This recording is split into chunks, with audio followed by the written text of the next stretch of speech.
Alright, hi there YouTube, it's me Morphsuit America playing on the Korean version of Dragon Blaze, and in this video I'll be talking about skill builds. If you guys got any suggested skill builds I didn't go over, make sure you put that in the comments below, or give me details about your skill build you're running, and explain why. Now, if you don't know the skill builds, or if you don't know the translations to the transcended skills, I'll have a link to a chart in the description below. Not only that, I will be making two separate videos. One of them will be talking about skill builds, so if you guys just want to go into it, then this video is for you. If you want to go into further details and me explaining each one of these skills and giving you guys a rundown for the normal, ultimate, and transcended status, then view that video. You can view that video I can't speak. You can view the video in the description at the end of this video or somewhere on the screen right now. If I know how to tamper around with the settings and actually edit, so I can set suggested video talking about transcended main characters' skills. Anyways, I'll be mentioning the skills again in this video, but I'll be talking about it while displaying said skills and why people would actually go for this instead. So let me talk about my Paladin. Depending on what you like doing for the passive skills, you might be investing a transcended skill in the third passive. This only applies to those who like doing, guild occupation or guild demolition. If you don't like doing those two modes, you might want to invest in the first passive skill, which would actually increase the skill attack of party by 35% and increase the main character Paladin's skill attack by 7% per ally. When it comes to the second passive skill, this increases party defense, and I would say don't do that, but as you can see here I decided to go 3-2-1 because I really don't do much for guild occupation half of the time, or guild demolition, because half of the time I'm asleep when it runs. So yeah, when it comes to active skills though, you might be investing a lot in the first and third ability. When it comes to the first ability though, I think a lot of people would lean towards it because when it comes to the first active skill, at transcended status, this deals 982% damage to all enemies, stuns all enemies for 9 seconds, and increases damage done to enemies by 42%. Now, some people might consider the second active skill or the third active skill. Second active skill is mostly used for heals, but it also increases party damage by 38%. But when it comes to heals, I'm not a big fan of it. Usually, I'll take attack or like some sort of damage compared to heals. Unless I'm using a healer, then that's a different story. For the third active skill for the Paladin, at Transcended status, this shields party attack with 374% of their attack for 12.6 seconds. Damage received by the shield is reduced by 18% and grants immunity from debuffs. So if you're more of the defensive type and you want to give a shield to your allies, then the third active ability is there for you. But pretty much that's it when it comes to the Paladin. So I would say when it comes to active skill, 3-1-2. And for passive skills, 3-2-1. Now, it might be different for passive skills once again. If you like doing the guild stuff, it might be, 2-1-3 or 1-2-3. And for active skills, you might do 1-2-3 or like 2-1-3. It depends on you. You'll have to do some research, or you have to figure out what sort of mindset you want your character to do. If you have multiple characters, obviously you can go for multiple builds. I'm going to be using a bunch of people from the Hall of Fame to kind of talk about these other builds for archers and priests and other good sorts. When it comes to some of these characters though, know that I haven't done a lot of research when it comes to the rogue, the warrior, and the mage, because I have no clue what you should invest in. And once again, if you want to help me out, put it in the comments below so other people can kind of figure out what build they should go for, depending on what mode they like doing and etc, etc. But I think the Paladin and Priest, they're pretty they're easy to kind of figure out. Everyone else is kind of questionable. I think the Rogue is also easy to figure out as well. It depends on what mode you like doing. And I think I clicked on allies, which I didn't want to click on. But yeah. So when it comes to the priest, let me show you guys what you would usually go for.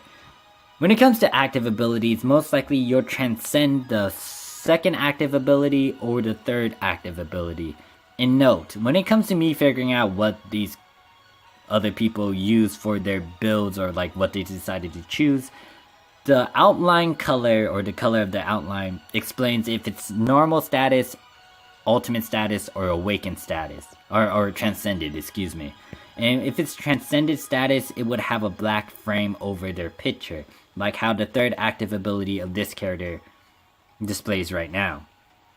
So this person decided to transcend the third active skill, and the third active skill is basically like the immunity active skill for the awakened character, but revamped. So at transcended status, for the party, this cleanse all debuffs, grants immunity to debuffs, and increases defense by 56% for 8 seconds. Cooldown for this is 5.1 seconds. I'll be going to another character to figure out what other builds you guys can go for. But yeah, usually it's the third active skill, second active skill, and then most likely you might want to invest in the second passive skill. Or maybe the third, maybe the third passive skill too. But let me talk about the archer. When it comes to the archer, when it comes to bosses or any other mode other than PvP, you might consider the 3-2-1 build and then the 1-2-3 build. The reason why they would invest points in the first active skill is because the first active skill at Transcended status deals 1,705% damage. Deals 1,920% damage to one enemy. Targets said enemy for 7.1 seconds, whom all allies will attack and have 100% accuracy and critical rate. Now the second active skill, if you transcend the second one, it'll be most likely because you are a PvPer, and the second active skill at Transcended status states this deals 1,206% damage to all enemies, silences all enemies for 5.3 seconds, and removes all buffs before damage or silence. And then some people would actually invest in the third active skill, and at Transcended status, this places a trap in front of all allies. When triggered, deals 1,860% damage and stuns them for 6 seconds to the enemy, and then the stun cannot be removed. Very handy. These two active skills are very handy for PvP. But a lot of people will go for 3-2-1 for actives, or 1-2-3. Or maybe 1-3-2 or 2-3-1. Depends on you. For the passive skills, this person has 1-2-3. The reason why they would actually invest in the third passive skill is because this increases critical damage by 350 for entire party. Some people might invest in the second passive skill if they have a bunch of archers on their team. At Transcended status for the second passive skill, this increases party dexterity by 55%, increases party dexterity by 10% per archer in party. And then they might invest in the first passive skill, but I'll advise against it because you can only use this once. Yes, you can get an increased percentage for your boss damage when you enter the battlefield, but you can only use this once. And if you're wondering what the Transcended status for the first passive skill is, upon entering the battlefield, boss damage is increased by 154% for 40 seconds for the entire party. This can only be used once and cannot be reset. So yeah, I mean, this can help you for a bit, but then later on, after those 40 seconds are gone, that's it. So it's your call if you want to invest in this, but I'll advise against it. Just having it at normal status will help you, increase your boss damage by at least 60% for 40 seconds. Now, I bet if I remember correctly, this character has a different sort of thing other than 3-2-1 or 3-1-2.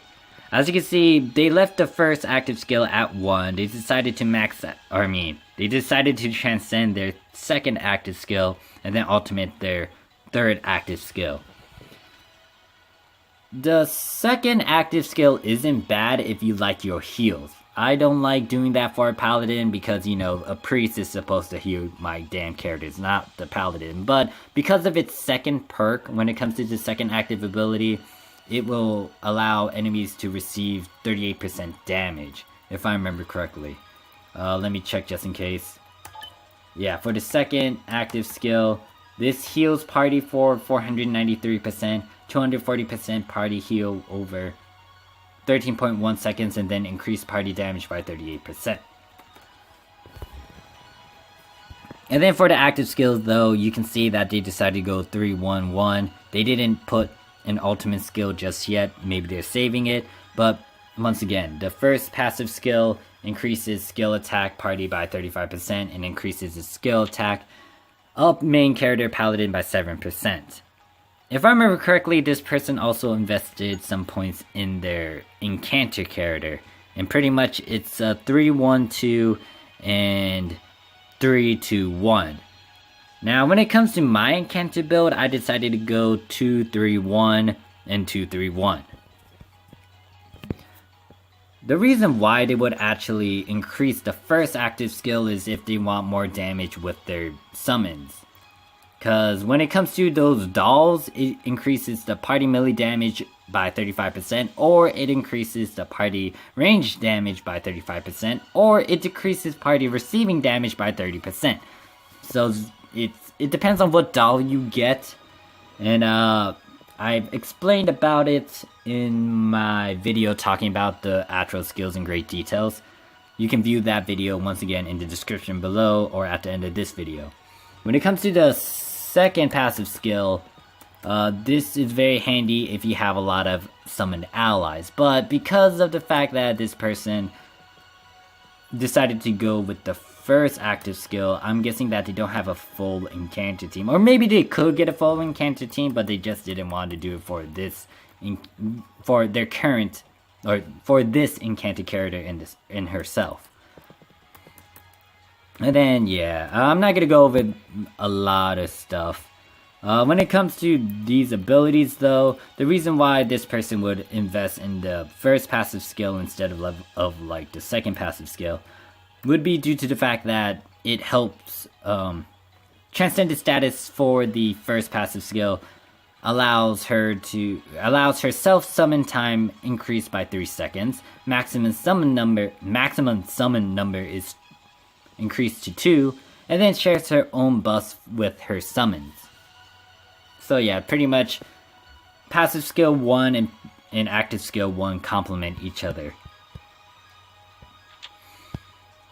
I already showed a paladin. I think this person did something with the mage character. No, not really. Alright, for this rogue character, as you can see, they decided to go 1, 2, 3.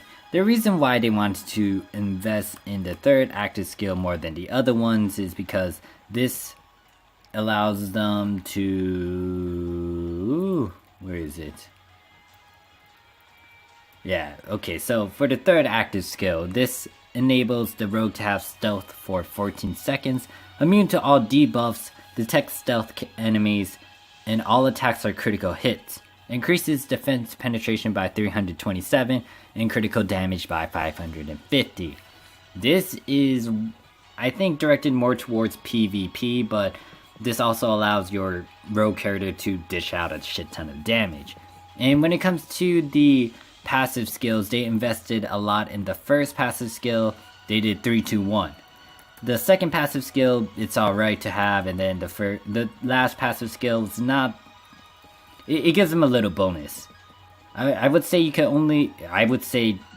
would want to invest in the third passive skill if you have a full rogue character party. But When it comes to the first passive skill, at Transcended status, this deals 64% more damage to an enemy if it was attacked by a main character rogue. This is very handy to have, like both the first and second passive, if you're making your rogue character, the main DPS sorts. And then, yeah, if you decide to go with a bunch of, you'll have to choose between the first 3 actives, because I think they're all okay. It's just that, yeah, once again, I think the third active skill is more towards PvP. I think the first active skill is very handy against world bosses to some extent, and raid bosses. And then the second active skill would be, I think, okay for something. I don't know. Let me know in the comments below what you guys think about the rogue character, and hopefully you guys are looking at the translations, because I'm not going to explain everything. Let's move on to the warrior character. So this person decided to go 2-3-1, and then for passives it's 3-1-2. So the reason why this person decided to invest in the second active skill is because at Transcended status, this deals 1870% damage and stuns one enemy for 100% for 6.1 seconds. Increased damage received by 45%, and surrounding enemies are hit for 820% damage and stunned for 5 seconds. It seems like a lot of people are stunning, but that's a good thing, because if you can dish out a good amount of damage before they fight back, then you can have an easy win. When it comes to their first passive skill, they transcended this, and I can't speak. So, with the first passive skill, this increases party physical damage of party... increases party physical damage of party by 35%. This increases party physical damage by 7% per warrior in party. So yeah, it's very handy if you got a full, warrior party. And I think that's it with this guy. Let's check some other characters. I'm gonna be cutting away to try to find, something with a different build. Alright, so I decided to check this person, and they basically have a 3-1-2 build like my Paladin character. However, when it comes to passive skills, they decided to go 2-1-3. They prioritized the guild stuff more than the first active skill, which I kind of, applaud, because they're helping out the guild. Now, I'm trying to help my guild as much as I can, but my team isn't up there as much, and once again, I fall asleep during the times when guild adventure is up, or guild conquest, or guild whatever it is going on. So yeah. Alright, so apparently I was fucking up when it comes... Shit, the priest character is so fucking cute, and as you can see, I'm starting as a motherfucker, but yeah. When it comes to her active skills, she also have a 1-2-3 build, or technically she transcended the third active skill, but when it comes to the passive skills, it's 1-3-2. The reason why they, transcend the reason why they transcended the second active skill is because this increases the party's major stats, strength, intelligence, or dexterity by 51%. Increases the party's main stat by 10% for every ally in the party. Correct me if I'm wrong, but when it comes to a helper ally, I don't think that's in the technical party, but if I'm wrong, let me know in the comments below. But yeah, you'll be getting 40% for every one of your allies, and I don't know if it counts the priest as well, because the priest is technically in the party as well. So yeah, it's like 50% right there. But if I'm wrong, let me know. So yeah, that's the priest character. I think this person didn't do anything with the enchanted character. Yeah, I'm right. And when it comes to the archer, this person also has a 3-2-1 build and a 1-2-3 build.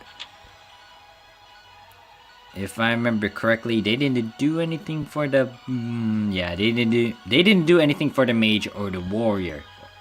Mage or the rogue. But for this warrior character, this person decided to do 3-1-2 and then 2-1-3. When it comes to the first active skill for the warrior, this deals 1923% damage and removes all buffs of one enemy. Inflicts death with a certain probability, and when an enemy is killed with this skill, the cooldown is reset.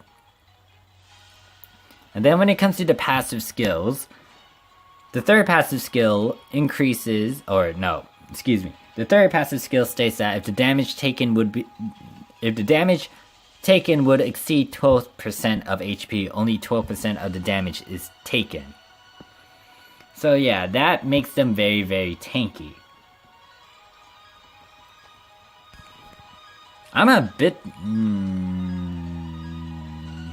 I would feel like the third ability would be very handy at Transcended status with the third passive skill. But, I think they didn't choose the Transcended form because they wanted some sort of benefit. I mean, when it comes to the warrior's normal attack, they already have a taunt. If you decide to transcend the third active skill, this reflects 50% damage taken to the attacker for 15.5 seconds, reduce damage taken by 30%, party reduces damage taken by 20%, it reduces enemy defense by 58%, and then taunts all enemies for 7 seconds. I'm guessing that they would have some sort of offense for this healer while being very tanky, because there is a chance for them to kill someone with a death status. And if it works, or if someone dies to the first active skill, they can reset it and try to get a chance of, instant killing something again. So yeah, I can guess why they would go for this and then go for this as well. And then hopefully I can try to find some more builds and see if I can find a mage character, or... Is that the only character I didn't go over? I think so. So hopefully I can find a mage character.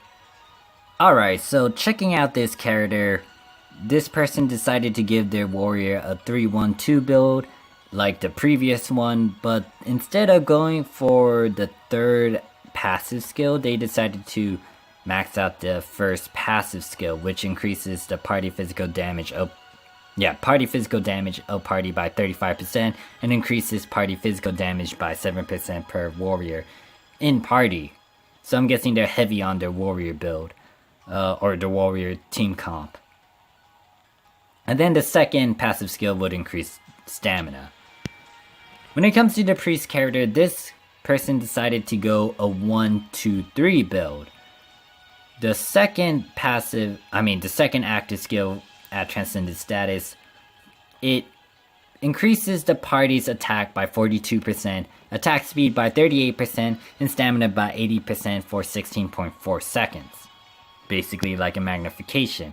And when it comes to their passive skills, they decided to go 2-3-1. I'm very confused to why they do this though, or why they decided to go with this one at ultimate status instead of this. Then again, they might want some damage from their helper ally, because you can't take... okay, so I think with helper allies, it's the one you can, put in the slot as well. So yeah, it does make sense that you want to kind of give some love to your helper ally. I was thinking about the helper allies, like, when it comes to your friends and when you run dungeons, but yeah, no. Yeah, this could help out to some degree. It depends on who you have as a helper ally. Then, I don't think this person did anything with the Encanter character. I think they did something for the rogue character. I can't remember. Yeah, for the rogue character, they did something. So they decided to go with a 1-3-2 build. They decided to keep the stealth, and for the second active ability at Transcended status, this increases attack speed by This increases attack speed by 82%, attack by 60%, evasion by 50% for 13 seconds. Increase attack by 21% for each attack on an enemy. And this would stack with the first skill as well, because, you know, this dishes a good amount of damage. First passive skill, once again, at Transcended status, deals 64% more damage to an enemy if it was just attacked by a main rogue character. I'm surprised they decided to go and ultimate this third passive skill instead of like the second one, but then again, I'm guessing they're not into lifesteal as much. And just having it at normal status, you know, it still heals them for a bit.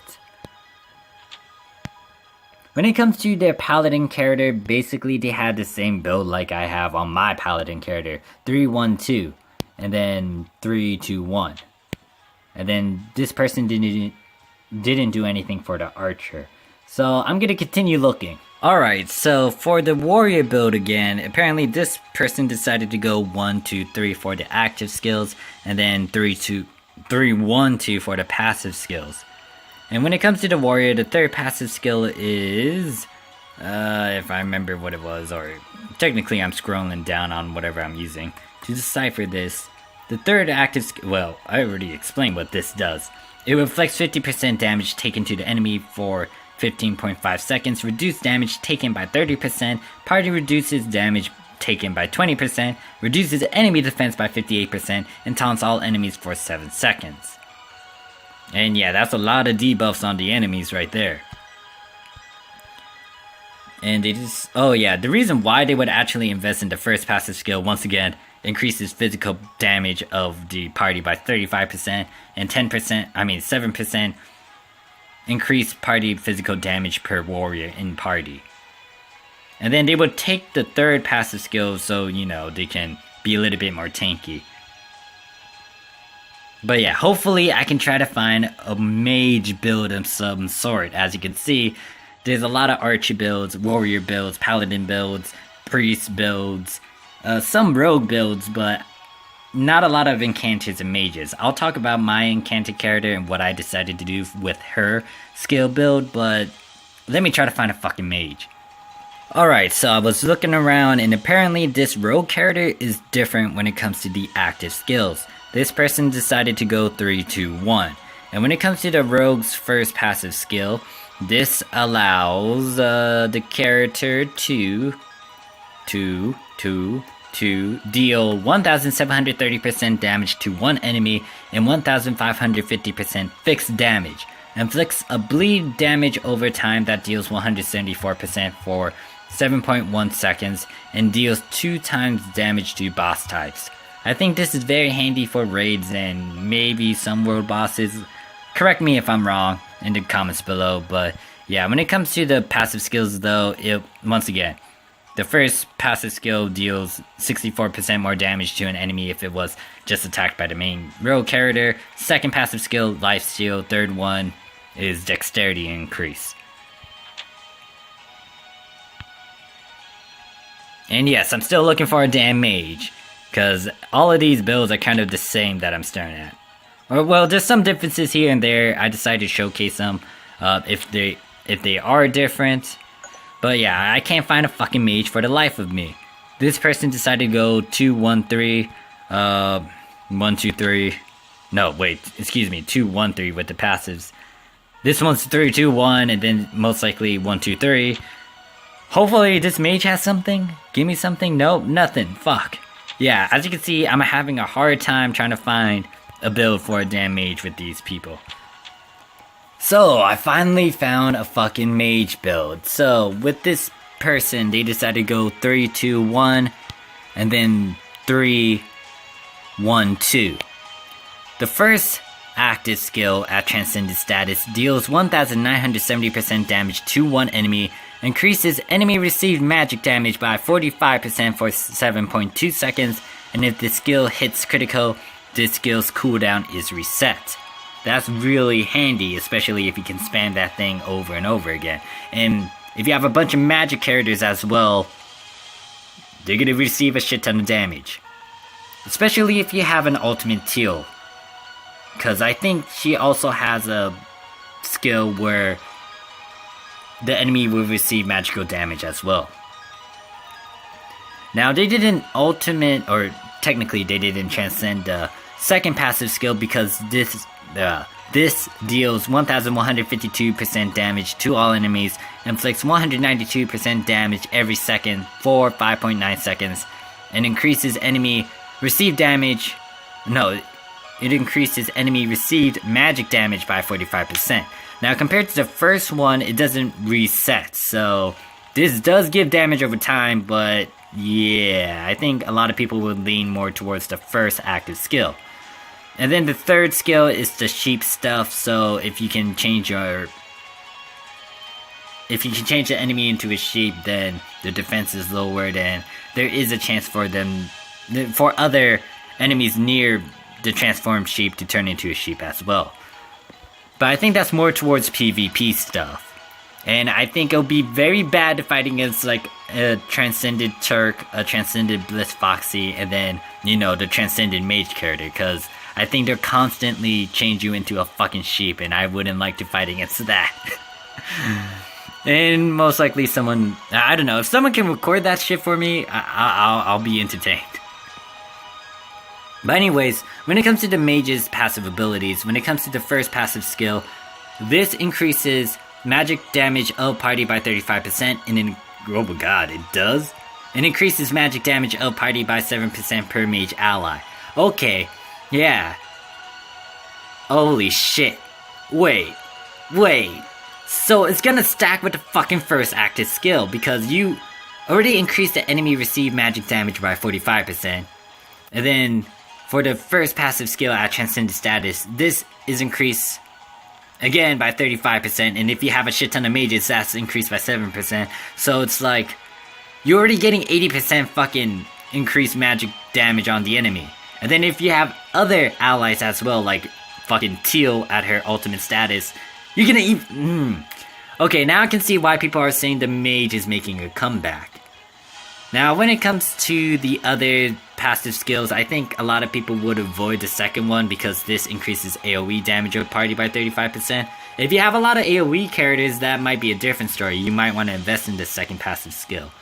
But, yeah, for the third passive skill, this increases the party's intelligence, and if you get the transcended form of the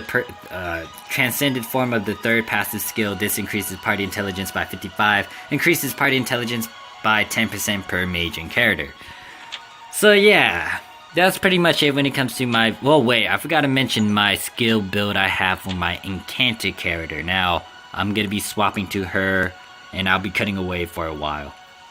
Alright, so I'm on my main Incanter character, and for this skill build, I did 2-3-1 2-3-1 for both actives and passives. The reason why I invested in the second active skill and the second passive skill is because this will complement my team's composition, or technically this complements my full Incanter party.